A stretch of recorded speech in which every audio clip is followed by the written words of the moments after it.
Now, of course, you could get stuck in your ways, and many people do. Many people never pivot or reposition themselves to see things from a new perspective.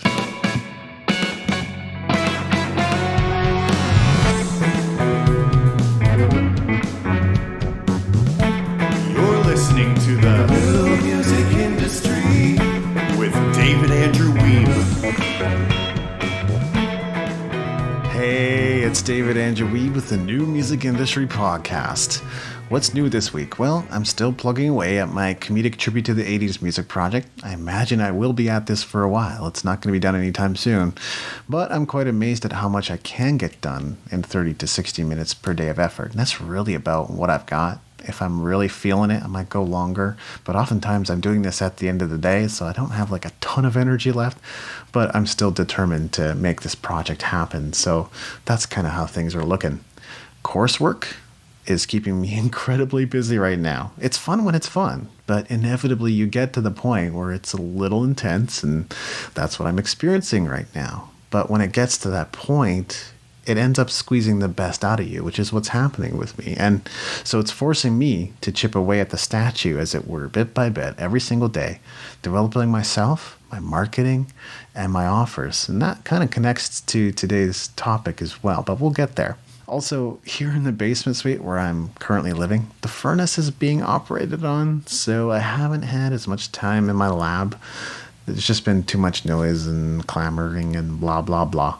So my time is again coming at a premium this week, but let's dive right into today's topic. What do you do when a project just doesn't go exactly as expected? Do you give up? Do you keep going? Or do you pivot? Here's an example I'm sure you could relate to. Let's say you got a new music release. It's an album. And a lot of your friends and your family, maybe even your connections in the music business say, oh, this is going to be awesome. I'm going to buy it the moment it comes out. I'm going to listen to it the moment it comes out. I'm going to spread it out there. I'm going to share it with my friends. So you get excited and you're like, okay, this is going to be great. And of course, then you realize making a music release takes a while.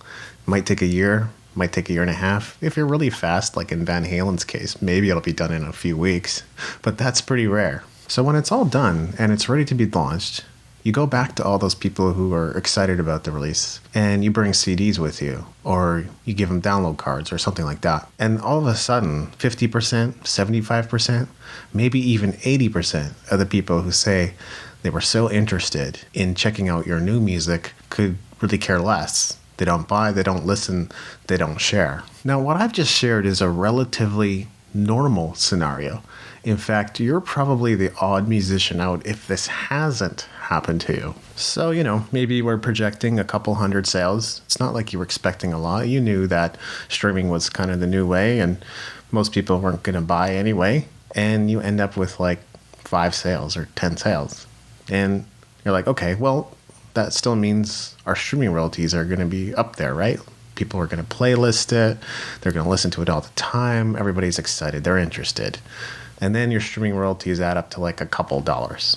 So you're like, we put all this effort and time and energy into something, but for some reason, we just can't find the appreciation for what we've created.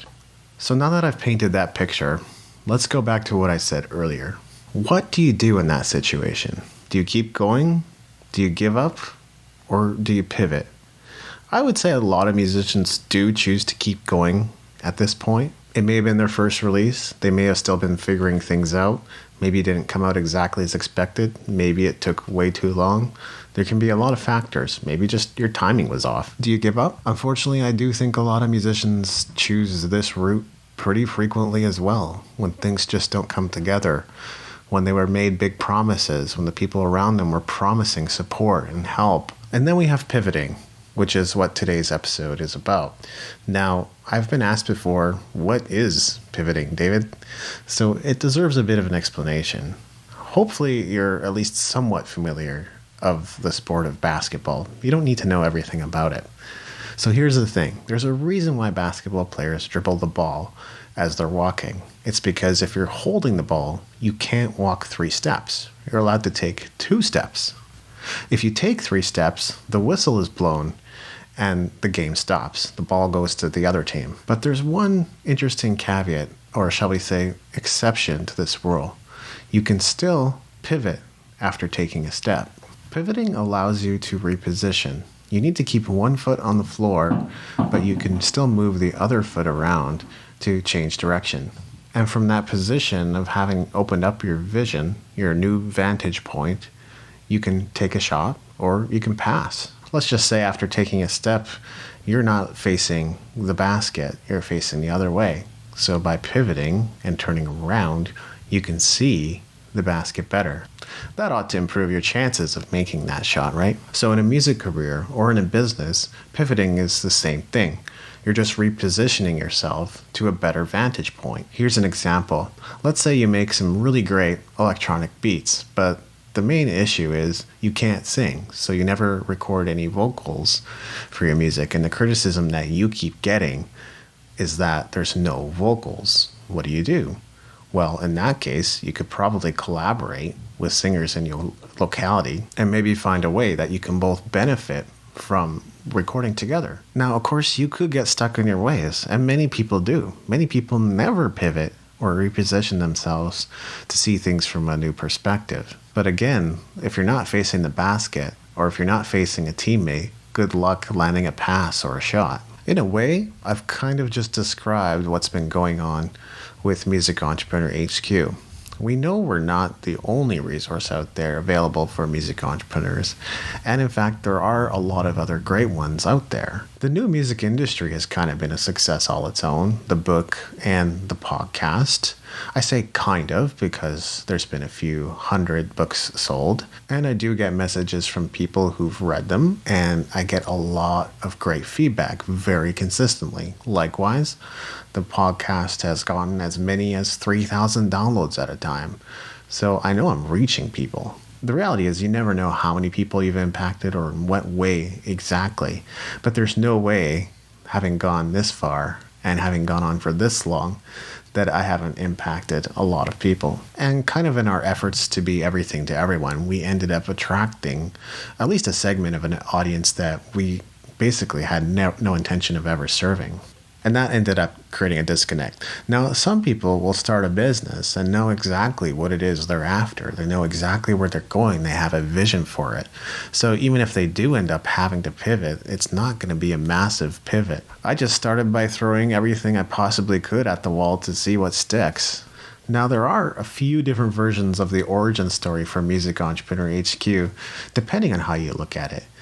At earliest, I started in 2005 because that's the first time I interviewed one of my heroes in music, which was Robbie Armstrong. You could say it was in 2007 when I started blogging about music marketing and building a music career. At the time, it was called Basement Music Marketing, and I still think that's kind of a catchy title. You could say it was in 2009 when I originally started the David Andrew Wiebe podcast. It might have been in 2014. When I finally moved everything over to the domain it lives at today, which is musicentrepreneurhq.com. So there are a few different versions of the origin story depending on who you ask, but one thing's for sure, that we didn't know exactly what we were going to do. We didn't know exactly who we wanted to appeal to, and honestly, when I first got started, I didn't know that I wanted it to be a business. But there was really only one conclusion that I could come to after having spent so much time building traffic and building my email list and growing a podcast audience. And that was that I'm just not quite serving the right audience. That doesn't mean it's not you, the person who's listening right now. It just means that we haven't necessarily delivered the core message of who we are and what we stand for.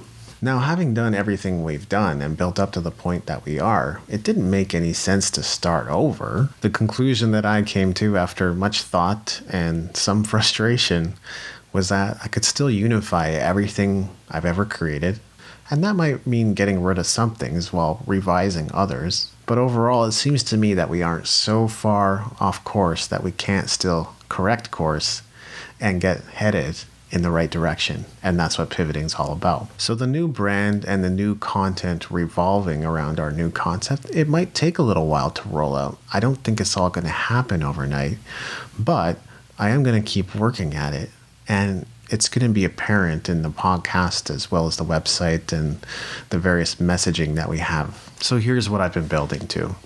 What is Music Entrepreneur HQ?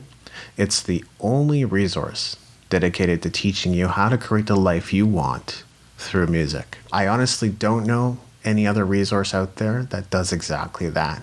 I've been able to create the life I want through music, which isn't to say I'm not always seeing further. The further I go, the more possibilities I see. So I'm technically always creating the life I want through music. But that's the opportunity that I'm excited about.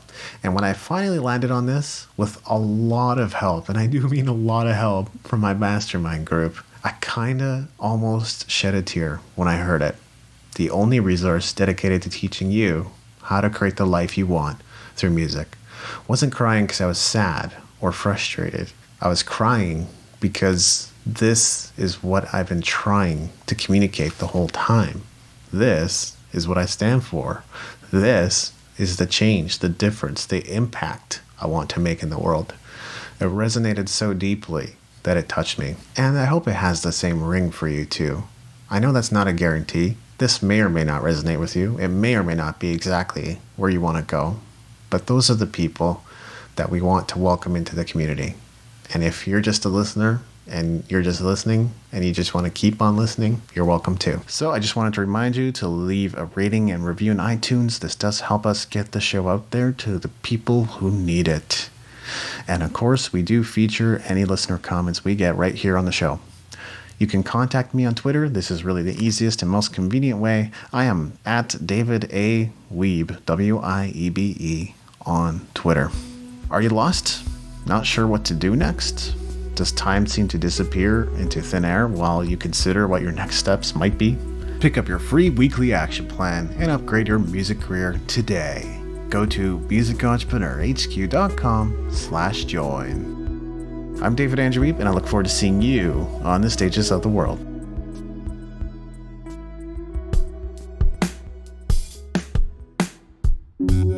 Thank you for listening. Music in this episode was brought to you by Brian Young. Wherever you're listening to this right now, please consider leaving a 5-star review and comment to help us get the word out about the podcast.